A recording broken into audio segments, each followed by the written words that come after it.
ஐஷா சேனலுக்கு உங்களை வரவேற்கின்றோம். சித்திரை மாதத்துடைய முதல் வெள்ளிக்கிழமை 19/4/2024 அன்று வருது. இந்த நாள்ல மகாலட்சுமி வழிபாடு செய்ய வேண்டும். நல்லது நடக்க செய்ய வேண்டிய சில செயல்கள் பற்றியும் இந்த மாதத்துடைய சிறப்புகள் பற்றியும் தான் தெரிஞ்சுக்க போறோம். ஐஷா சேனலை சப்ஸ்கிரைப் பண்ணிக்கோங்க, பக்கத்துல இருக்கிற பெல் ஐகானையும் பிரஸ் பண்ணிக்கோங்க.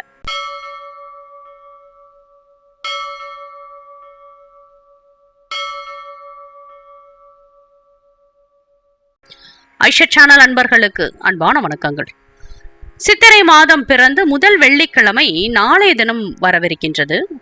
அதிலும் வளர்பிறையில இந்த வெள்ளிக்கிழமை வருவது நம்முடைய வீட்டில் மகாலட்சுமி வழிபாடு செய்வது ரொம்ப ரொம்ப சிறப்பு.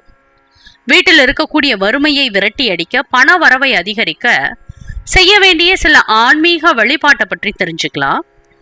ஆடி மாத வெள்ளிக்கிழமை அம்பாள் வழிபாட்டிற்கு எந்த அளவிற்கு சிறப்பானதோ அந்த அளவிற்கு சித்திரை மாதத்துல வரக்கூடிய வெள்ளிக்கிழமைகள்லையும் அம்பாள் வழிபாட்டை மேற்கொள்வது சிறப்பு. அம்மன் ஆலயங்கள்ல சித்திரை மாத கொடியேற்ற திருவிழாக்கள் அதிகமாக நடக்கும். இந்த சிறப்பு வாய்ந்த நாள்ல நம்முடைய வீட்டுல மகாலட்சுமியை நினைத்து பூஜை செய்யும் பொழுது வேண்டிய வரங்கள் நமக்கு கிடைப்பதோடு செல்வ செழிப்பான வாழ்வு நமக்கு கிடைக்கும். பண வசியத்தை கொடுக்கக்கூடிய ஒரு வழிபாட்டை இந்த வெள்ளிக்கிழமைகள்ல செய்யும் பொழுது நிச்சயமாக நமக்கு பண வரவானது அதிகரிக்கும். பண வசியத்தை கொடுக்கக்கூடிய கருப்பு ஏலக்காய் 3 நமக்கு கட்டாயம் தேவை. அதை நாட்டு மருந்து கடைகள்ல முன்னாடியே வாங்கி வச்சுக்கிறது நல்லது. அதிகாலை வேளையிலேயே எழுந்து குளித்து விட்டு பூஜை அறையை அலங்காரம் செய்து விளக்கேற்றிக் கொள்ளுங்கள். ஒரு சின்ன கிண்ணத்துல 3 கருப்பு ஏலக்காய், ஒரு சின்ன துண்டு பச்சை கற்பூரம், 1 ஸ்பூன் சோம்பையும் வைத்துக் கொள்ளுங்கள்.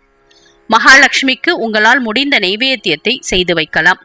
இல்லை என்றால் 2 வாழைப்பழமாவது நைவேத்தியமாக வைத்து, அல்லது கிஸ்மிஸ் பழங்களை, உலர் திராட்சைகளை நீங்க நைவேத்தியமாக படைத்து கற்பூர ஆரத்தி காண்பித்து உங்களுக்கு இருக்கக்கூடிய வேண்டுதல்களை பிரார்த்தனையாக வைக்க வேண்டும்.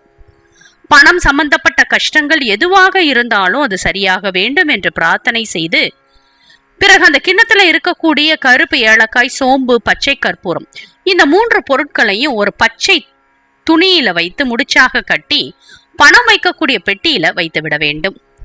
காலை 6 மணியிலிருந்து இந்த பூஜையை வீட்டில் செய்யலாம். முடியாதவர்கள் மாலை 6 மணியிலிருந்து 7 மணிக்குள்ளாக இந்த பூஜையை செய்து அந்த முடிச்சை உங்க பீரோவுல பணம் வைக்கக்கூடிய இடத்துல வைக்க வேண்டும். இப்படி செய்யும் பொழுது பண வரவு நிச்சயம் அதிகரிக்கும். 3 மாதங்கள் கழித்து இந்த பொருட்களை நாம் அப்புறப்படுத்தி விடலாம். இதில் வைத்திருக்கக்கூடிய பொருட்கள் அனைத்திற்கும் வாசனை உண்டு. அந்த வாசனை குறைந்த பிறகு அதை எடுத்து கால்படாத இடத்துல போட்டுடலாம். இந்த 3 மாதங்களுக்குள்ளேயே நீங்கள் எதிர்பார்த்த அளவுக்கு பணம் சம்பந்தப்பட்ட விஷயங்கள்ல உங்களுக்கு நன்மைகள் நடக்கும். மறுபடியும் இதை கால்படாத இடத்துல போட்டுவிட்ட பிறகு ஒரு வெள்ளிக்கிழமைகள்ல இதே போல பூஜை செய்து இந்த 3 பொருட்களையும் ஒன்றாக மகாலட்சுமியுடைய பாதத்துல வைத்து வழிபட்டு மீண்டும் இந்த முறையை பின்பற்றலாம். இப்படி தொடர்ச்சியாக செய்யும் பொழுது நமக்கு நல்லதே நடக்கும். வருடத்துல வரக்கூடிய முதல் மாதமான இந்த சித்திரை மாதத்துல சில வழிபாட்டு முறைகளை நம்ம செய்ய வேண்டும். அந்த மாதம் முழுவதும் நமக்கு நல்லவையாக அமைய மாதம் முழுவதும் கடைபிடிக்க வேண்டிய சில பரிகாரங்கள் உண்டு. இந்த சித்திரை மாதம் முழுவதும் நமக்கு நல்ல மாதமாக அமைய நாம் ஒவ்வொரு நாள் துவக்கத்தையும் நல்ல முறையில் துவங்க வேண்டும். வீட்டில் இருக்கக்கூடிய பெண்கள் செய்யும் முதல் வேலையே வாசல் தெளித்து கோலம் போடுறதுதான். இந்த முறை இன்று நேற்று அல்ல, நம்முடைய தொன்று தொட்டு முன்னோர்கள் அதை பின்பற்றி வரக்கூடிய வழக்கமாகவே இருக்கு. இதை செய்வதன் மூலம் நம் வீட்டிற்கு நன்மை என்பதோடு சகல தெய்வங்களை நாம் வீட்டிற்கு அழைக்கும் ஒரு வழியாகவே நம்ம இதை பின்பற்றி வருகின்றோம்.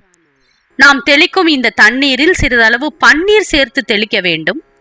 அது மட்டுமல்லாமல் வாசலில் பச்சரிசி மாவால் கோலம் போட வேண்டும். இந்த கோலத்துடைய நடுவுல மஞ்சள் வைத்து அதன் மேல் மஞ்சள் நிற பூவை வைத்து இந்த சித்திரை மாதம் முழுவதையும் நாம் நிறைவு செய்ய வேண்டும். அமாவாசை தினத்துல கோலம் போடக்கூடாது. ஆகையால் அந்த நாளை தவிர்த்து மற்ற அனைத்து நாட்கள்லையும் இது போல வாசல்ல பன்னீர் தெளித்து கோலம் போட்டு நடுவுல மஞ்சள் வைத்து அல்லது மஞ்சள் பூ வைத்து கோலம் போடுவது வீட்டிற்கு மங்களகரமானதாக இருக்கும்.